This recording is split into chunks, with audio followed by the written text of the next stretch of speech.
डालेंगे।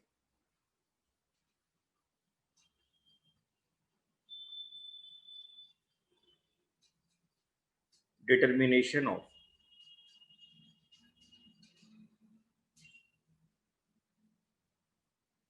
Income and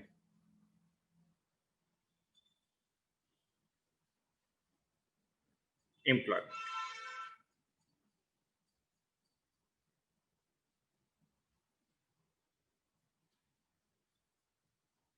determination of income and employment. बेटे पहले तो आप इस बात को समझे कि हम इस चैप्टर के अंदर होल इकोनॉमी की बात करेंगे। मैक्रो इकोनॉमिक्स तो वैसे भी एग्रीगेट्स की बात करता है, तो हम लोग यहाँ पर इकोनॉमी एज अ होल बात करेंगे। हम लोग यहाँ पर एग्रीगेट्स की बात करेंगे।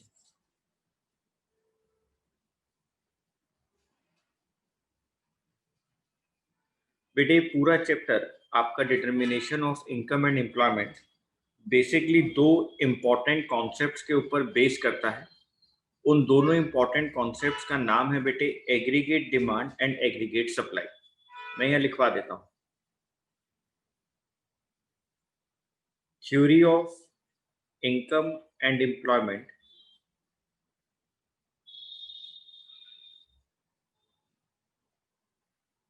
theory of income and employment is based on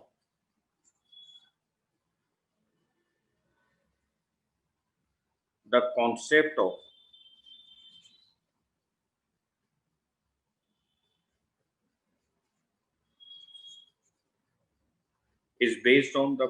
of aggregate demand and aggregate supply.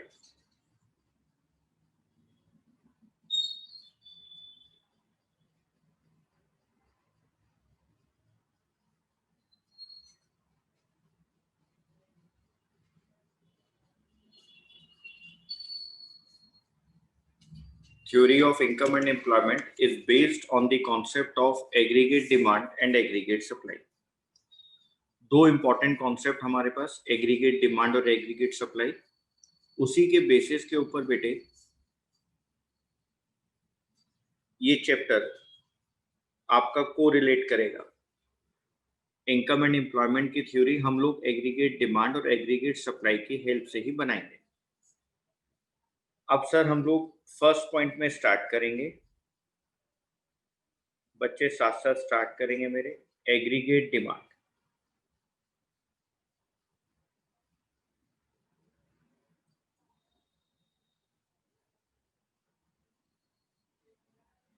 बच्चे साथ साथ स्टार्ट करेंगे aggregate demand. Sir aggregate demand क्या होती है? एग्रीगेट डिमांड हम लोग किसको कहते हैं? बेटे अगर हम लोग सिंपल सी बात करें, एग्रीगेट का मतलब है total.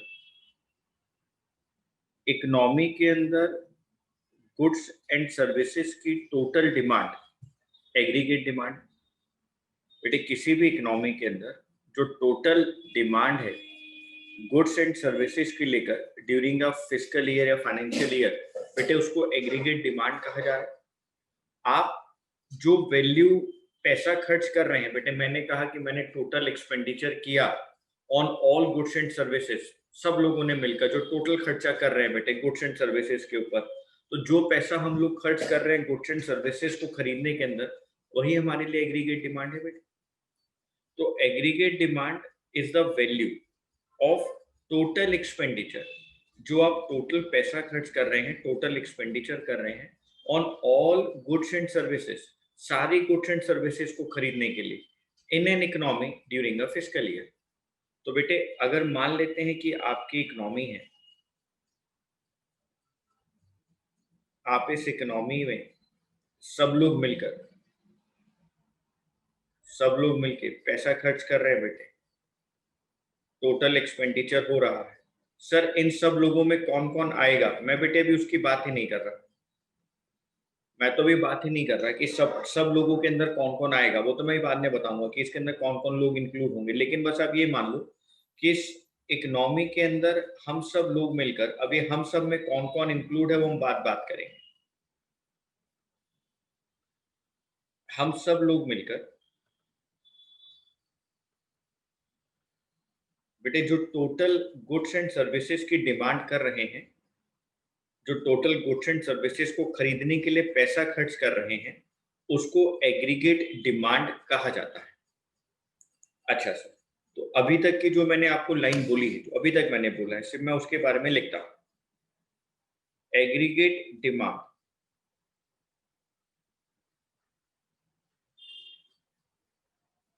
is the value of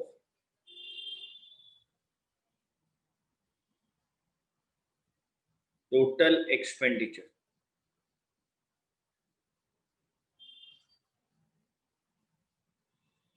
on all goods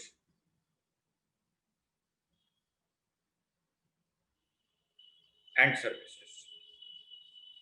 Aggregate demand is the value of total expenditure, is the value of total expenditure on all goods and services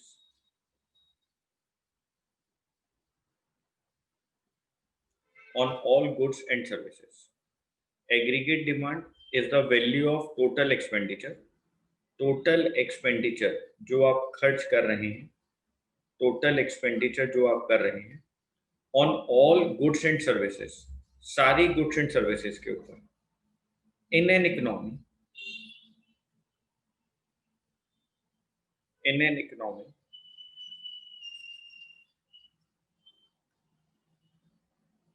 during a fiscal year,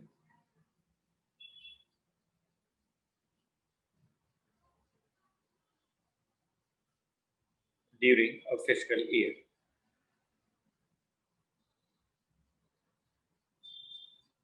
एक financial year में, एक fiscal year में जो total goods and services की demand की जा रही है इकोनॉमी के अंदर, जो उनके ऊपर पैसा खर्च किया जा रहा है बेटे, उसको एग्रीगेट डिमांड कहा जाता है।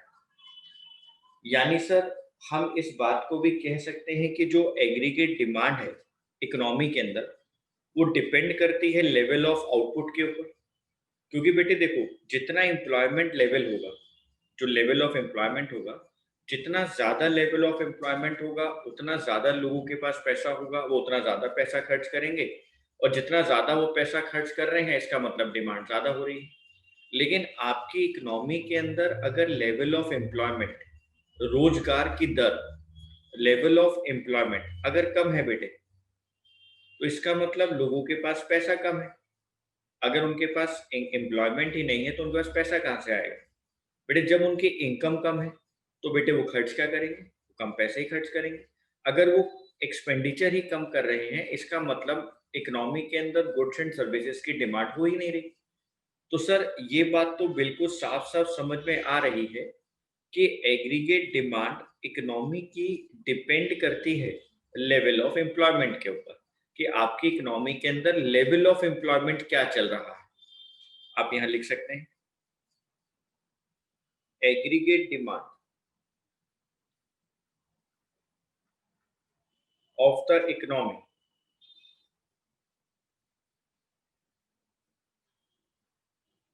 depends upon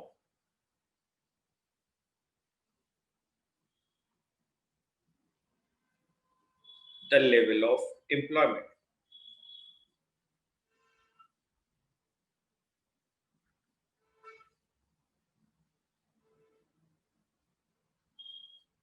The level of employment. Aggregate demand of the economy depends upon the level of employment. Aggregate demand of the economy depends upon the level of employment. Aggregate demand of the economy depends upon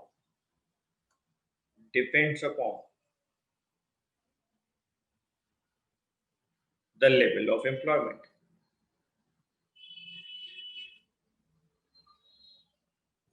Aggregate demand of the economy depends upon the level of employment. Aggregate demand of the economy depends upon the level of employment. Aggregate demand is the value of total expenditure on all goods and services in an economy during a fiscal year. Aggregate demand of the economy depends upon the level of employment. There is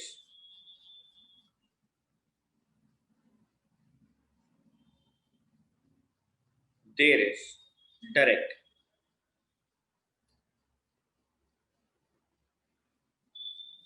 positive relationship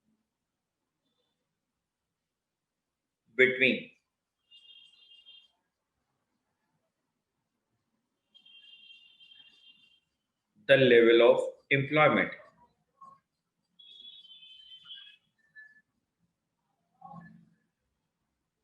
There is direct or positive relationship between the level of employment. There is direct or positive relationship between the level of employment. There is direct or positive relationship between the level of employment and and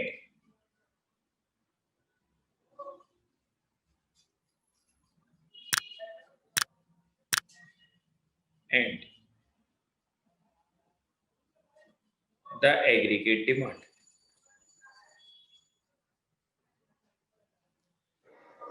बेटे direct और positive relationship है level of employment में और aggregate demand में. अगर level of employment ज्यादा है तो लोगों के पास पैसा ज्यादा है, इनकम ज्यादा है, एग्रीगेट डिमांड ज्यादा है. लेकिन अगर लेवल ऑफ एम्प्लॉयमेंट कम है तो एग्रीगेट डिमांड भी कम है.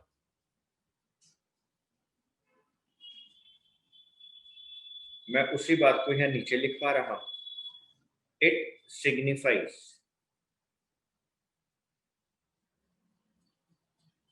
that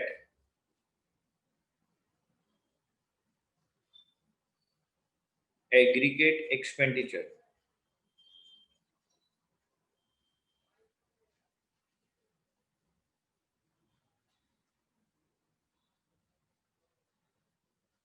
will increase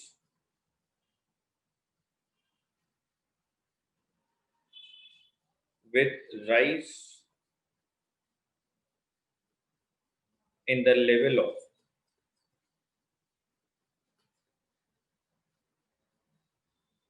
employment and fall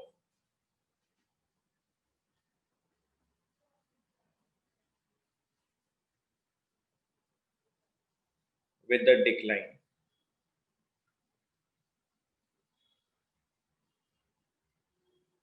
in the level of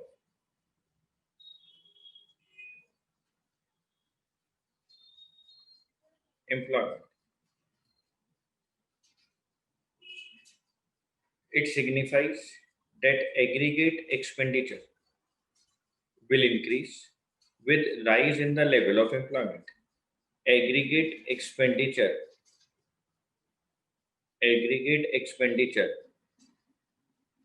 increase होता है. कब इंक्रीज होगा? जब आपके यहाँ पर लेवल ऑफ एम्प्लॉयमेंट भी ज्यादा होगा. अगर बेटे लेवल ऑफ एम्प्लॉयमेंट कम है तो एग्रीगेट एक्सपेंडिचर भी कम है, यानी एग्रीगेट डिमांड भी कम है. Okay sir.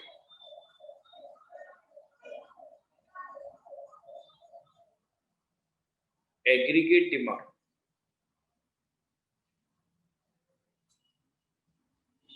is the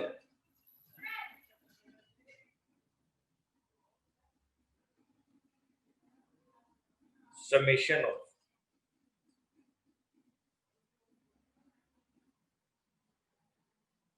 consumption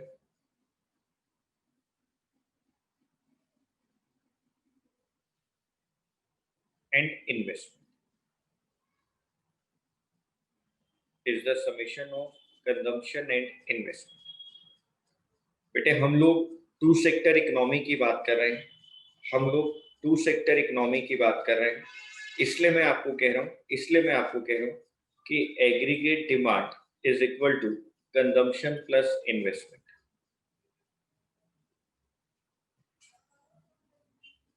C plus I. हम लोग यहाँ पर इस चैप्टर के अंदर टू सेक्टर इकोनॉमी की ही बात करेंगे, इसलिए मैं आपको कह रहा हूँ aggregate demand is equal to C plus I. C मतलब कंजम्पशन एक्सपेंडिचर और आई मतलब investment.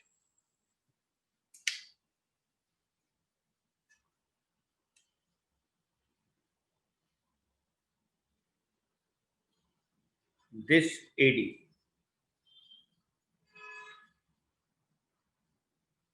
is in a simple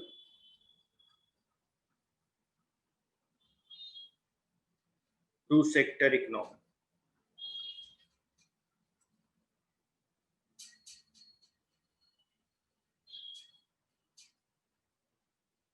This AD in a simple two sector economy.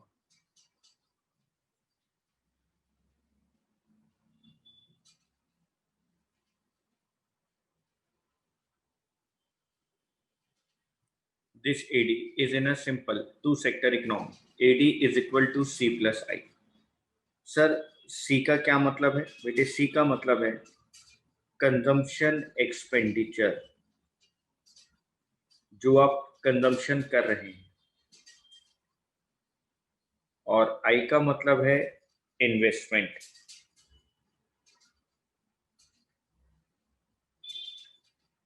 I का मतलब है इन्वेस्टमेंट।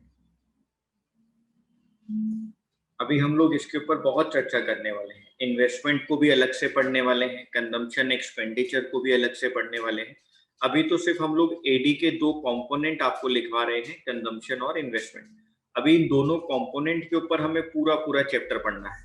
इन्वेस्टमेंट पे अलग से पढ़ना है, कंजम्पशन पे पूरा अलग से पढ़ना है। एक इमेजिनरी शेड्यूल में यहाँ पर आपको शो करके दिखाता हूँ।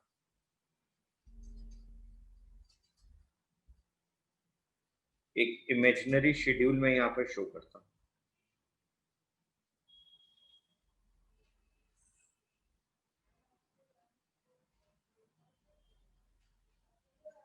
Income,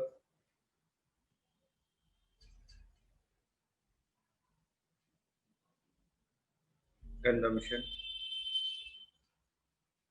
investment, aggregate demand, C plus I. Income है 0, 200, 400, 600, 800, 1000। कंजम्पशन है 100, 200, 300, 400, 500, 600। इन्वेस्टमेंट बेटे हमेशा कांस्टेंट होंगी। सर ऐसा क्यों होगा? मैंने कहा मैं अभी इसके ऊपर बेटे बहुत सारी चर्चा करूंगा, है ना। अभी हम इस पे बात नहीं करेंगे। अभी पूरे इन्वेस्टमेंट के ऊपर मेरे को बहुत सारी बातें करनी। अभी तो आप एक इमेजिनरी शेड्यूल यहाँ पर एडी को समझने के लिए लिख लें। इनकम मैंने मानी 0, 200, 400, 600, 800, 1000। कंजम्पशन हमने लिखा 100, 200, 300, 400, 500, 600, और इन्वेस्टमेंट को कांस्टेंट मान लिया है। क्यों मान लिया है वो बेटे बात की बात है, वो भी थोड़ी देर के बाद मैं आपको समझा दूं। अभी आप शेड्यूल को समझें। बस मुझे ये आपको समझाना है, कंजम्पशन और इन्वेस्टमेंट को अगर मैं प्लस कर दूं तो मैं एडी पर पहुंच जाऊंगा, एग्रीगेट डिमांड पर आ जाऊंगा। 200, 300, 400, 500, 600, 700।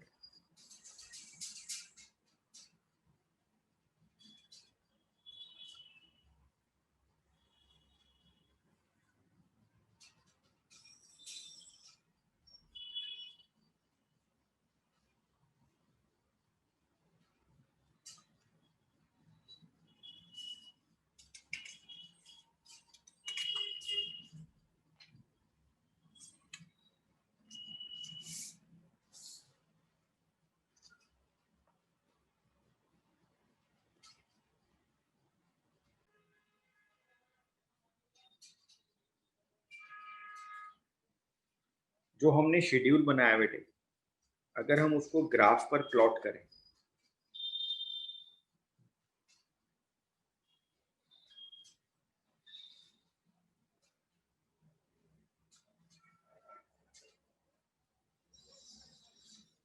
Aggregate demand,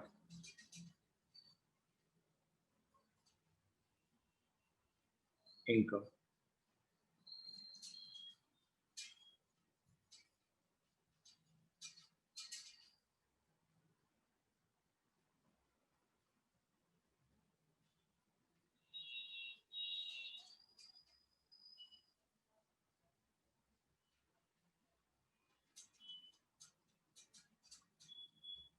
to 100, 400, 600, 1000, 1200।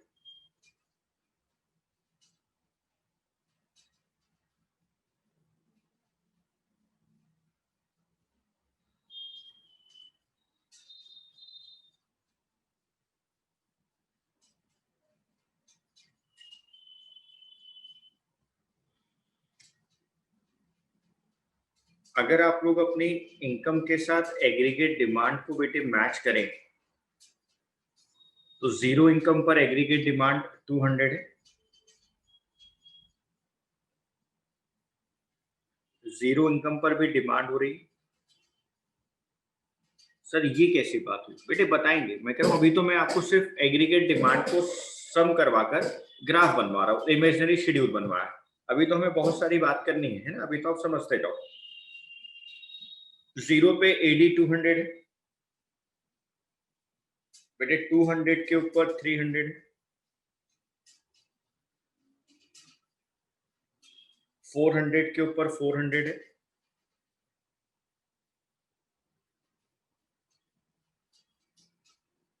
600 के ऊपर 500 है,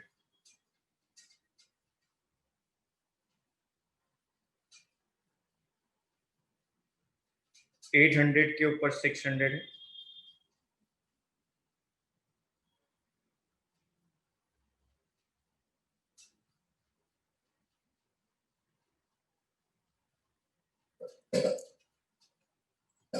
'थोड़ा सा नीचे कर देते हैं।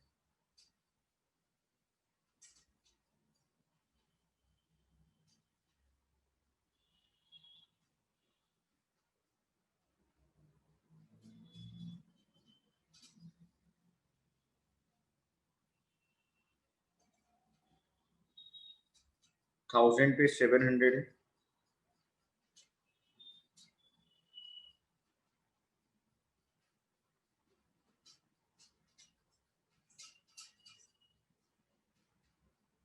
ये आपकी एरिया।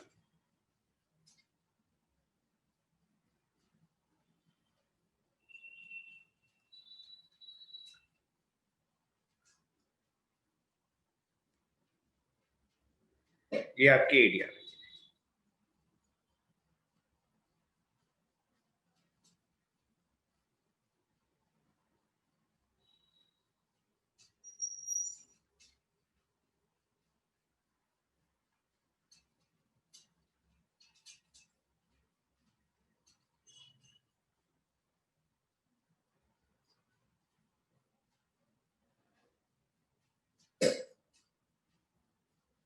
अब बेटे इसको, जो हमने यहाँ ग्राफ बनाया, इसके कुछ ऑब्जर्वेशंस को यहाँ लिखते हैं।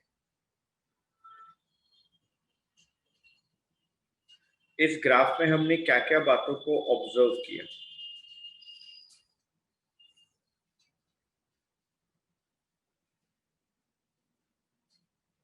इसकी कुछ ऑब्जर्वेशंस की बात करते हैं। Point number 1,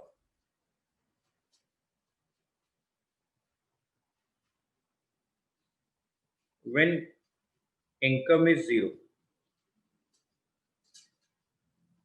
consumption is not zero। बहुत इंपॉर्टेंट बात है कि आपकी इनकम अगर जीरो है तब भी आपकी कंजम्पशन जीरो नहीं। वो हम बाद में बात करेंगे सर, क्यों, कैसे, क्या, ये सब बातें तो बाद में आएंगी। मैं तो सिर्फ अभी ऑब्जर्व कर रहा हूँ बातों को। जो यहाँ पर मुझे ग्राफ में दिख रहे हैं, इन सारे सवालों के जवाब तो अभी आगे जाकर मिलेंगे। हम तो अभी सिर्फ ऑब्जर्व कर रहे हैं, जो हमने शेड्यूल में और डायग्राम में देखा है उस बात को ऑब्जर्व कर रहे हैं। When income is zero, consumption is not zero.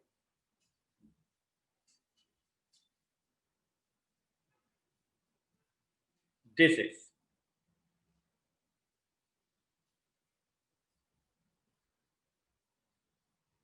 Is the minimum level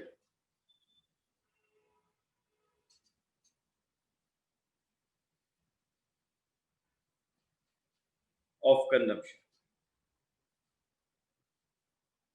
This is the minimum level of consumption.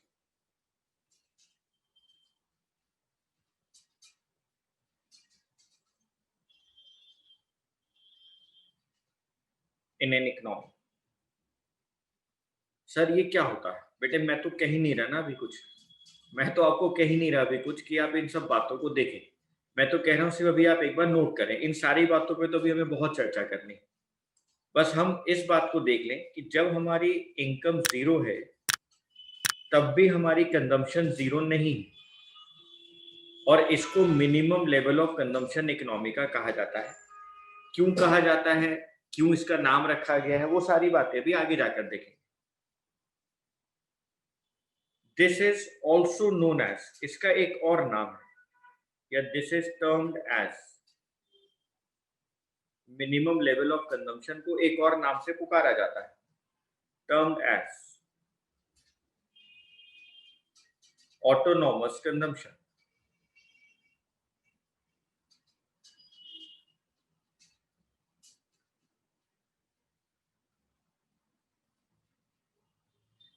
Autonomous consumption,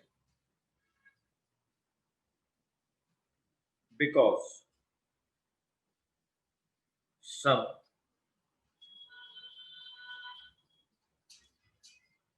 minimum expenditure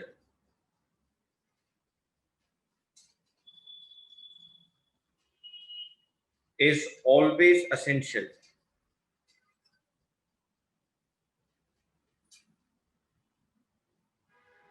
in an economy.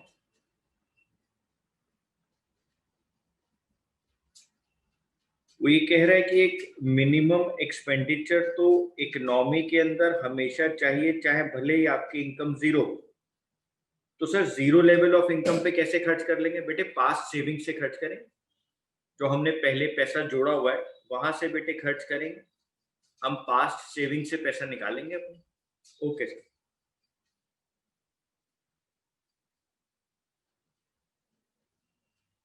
Past savings और बोरिंग्स,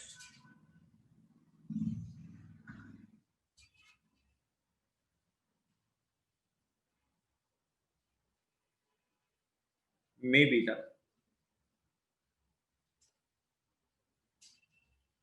source of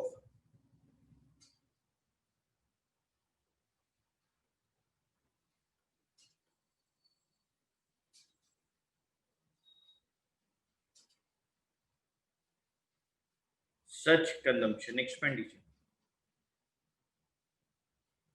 वो कह रहे हैं कि जो past savings है, या आपने बेटे किसी से बोरो कर लिया है पैसा इकोनॉमी के अंदर, और आप वहां से बेटे उस कंजम्पशन एक्सपेंडिचर को परफॉर्म कर रहे हैं। बस अभी तक आपने क्या बात याद रखनी है, अभी तक के ऑब्जर्वेशन में आपने एक बात याद रखनी है कि जब आपकी इनकम जीरो है तब भी आपका कंजम्पशन जीरो नहीं। भले ही आपकी इनकम जीरो है तब भी आपका कंजम्पशन लेवल इकोनॉमी का जीरो नहीं। बेटे उसको कहा जाता है minimum level of consumption in an economy. किसी भी इकोनॉमी के अंदर मिनिमम लेवल ऑफ कंजम्पशन, उसका दूसरा नाम होता है ऑटोनॉमस कंजम्पशन। ये जो मिनिमम एक्सपेंडिचर है ये हमेशा किसी भी इकोनॉमी के लिए जरूरी होता है, ऑलवेज एसेंशियल होता है।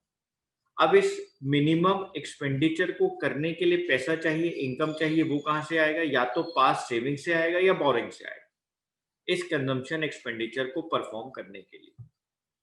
ठीक है सर, बस अभी तक आप इतनी सी बात याद रखें, इसके आगे की चर्चा तो बहुत डिटेल में हम लोग करेंगे। सेकेंड ऑब्जर्वेशन मैंने क्या देखी? सेकेंड ऑब्जर्वेशन हमने देखी as income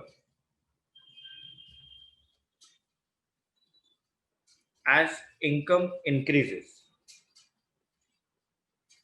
aggregate demand also increases. Income के इंक्रीज होने की वजह से एग्रीगेट डिमांड भी इंक्रीज हो रही है. As income increases aggregate demand also increases. ये भी हमने देखा.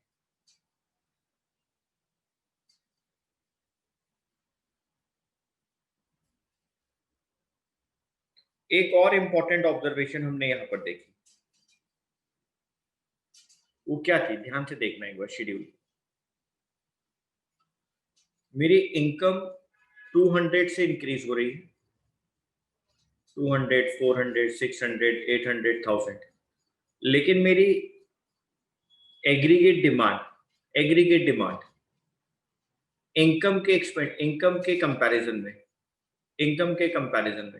100 से इंक्रीज हो रहा है.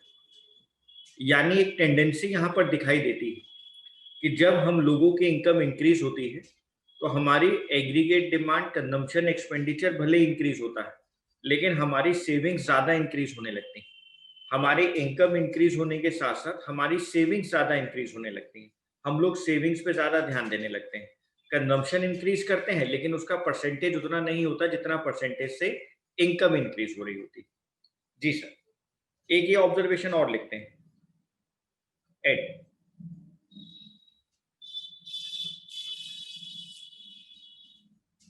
higher level of income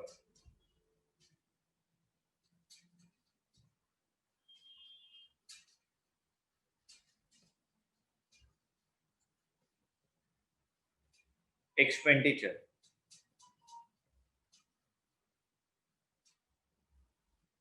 is often less than the income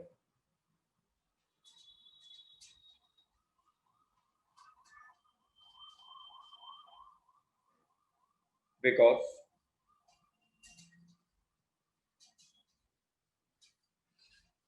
at higher level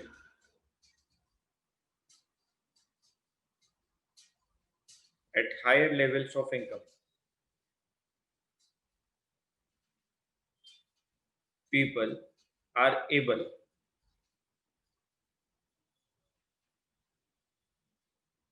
to save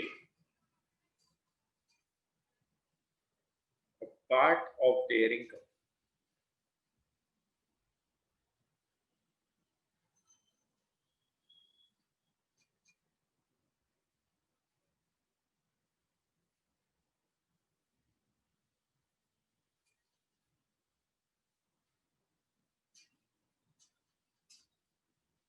at higher level of income expenditure is often less than the income. expenditure increase होता है लेकिन वो कम होता है. less than the income से कम होता है because at higher level of income, ये higher level of income के साथ people are able to save a part of their income, कि लोग अपने इनकम को सेव ज्यादा करते हैं.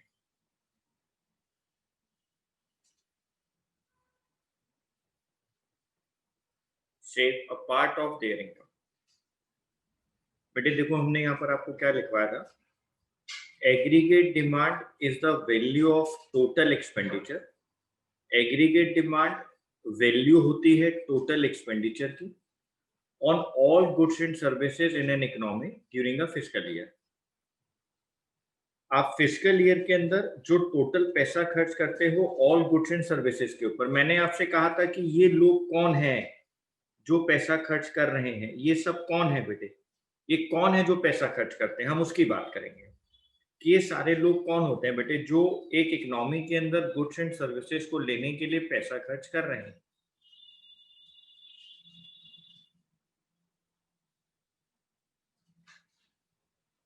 Aggregate demand becomes equal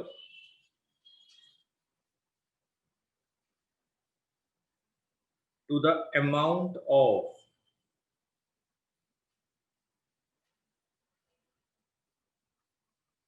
money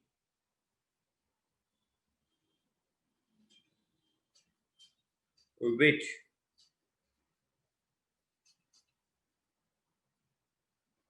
the households, देखो बेटा मैं नाम लिखवा रहा हूं, households,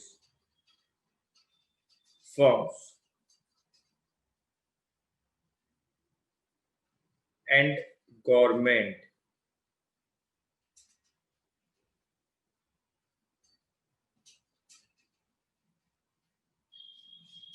aggregate demand becomes equal to the amount of money which the households, firms and government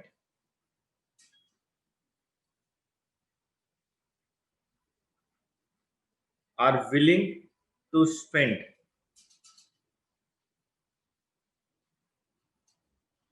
on purchase of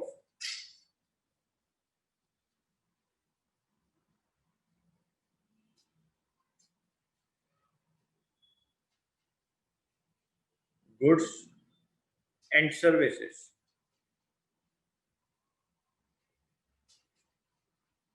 during a given year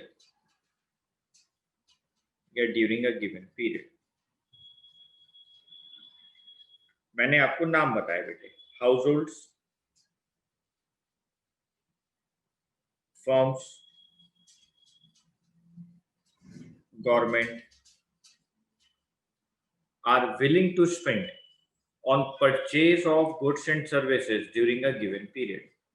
Aggregate demand becomes equal to the amount of money which the households, firms and government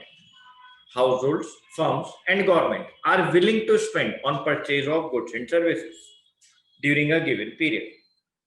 okay sir, मैं इसी आधार पर यहां लिख रहा हूं components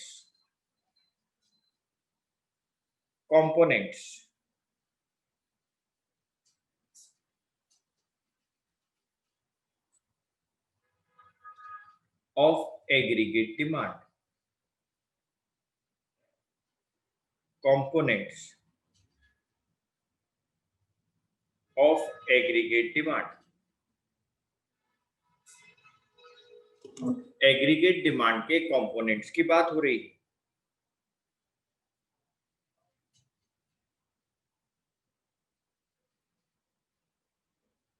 Components of aggregate demand. Point number 1.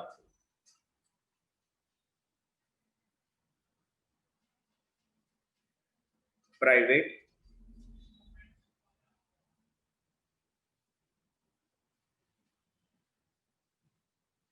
or households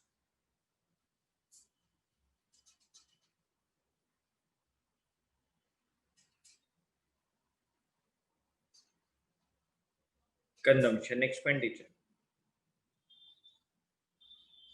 Point number 2. Private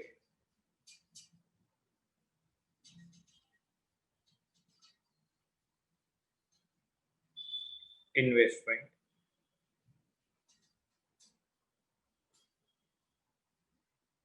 expenditure. Number 3.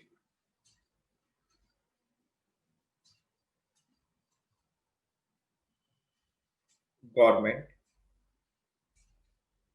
expenditure.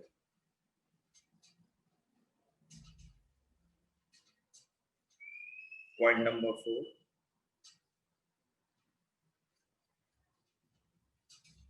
Net exports.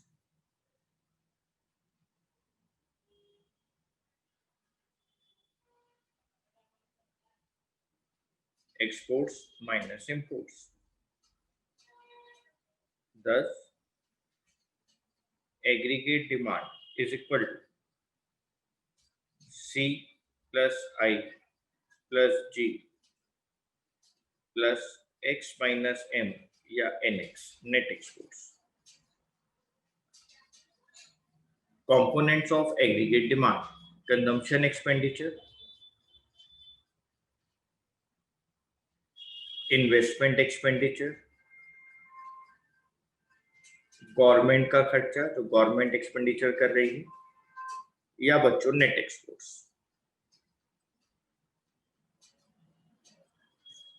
House hold का खर्चा, firms का खर्चा, गवर्नमेंट का खर्चा।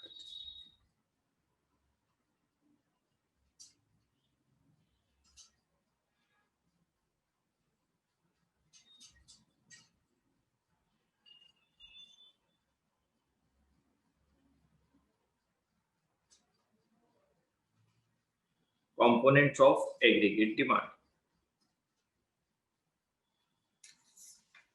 तो सर आपने तो हमें सिर्फ अभी एग्रीगेट डिमांड की डेफिनेशन बताई है, उसकी कुछ ऑब्जर्वेशंस लिखवाई हैं जिस पे अभी हमें आगे जाके चर्चा करनी है, एक इमेजिनरी शेड्यूल बनवाया है, एक डायग्राम बनवाया है, और यहाँ पे कुछ 2 इंपॉर्टेंट पॉइंट लिखवाए। हाँ बेटा, अभी तक की क्लास में हमने यही तक किया है। ये चैप्टर आपको बहुत अच्छे मार्क्स देगा अगर आप लोग साथ साथ लर्न करते रहेंगे। मैं एकदम ऐसे ही स्लो स्लो चलूंगा बेटे, जिससे कि आपको बाद में इस चैप्टर को दोबारा पढ़ने की जरूरत ना हो। ठीक है, इसके बाद नेक्स्ट क्लास में करेंगे।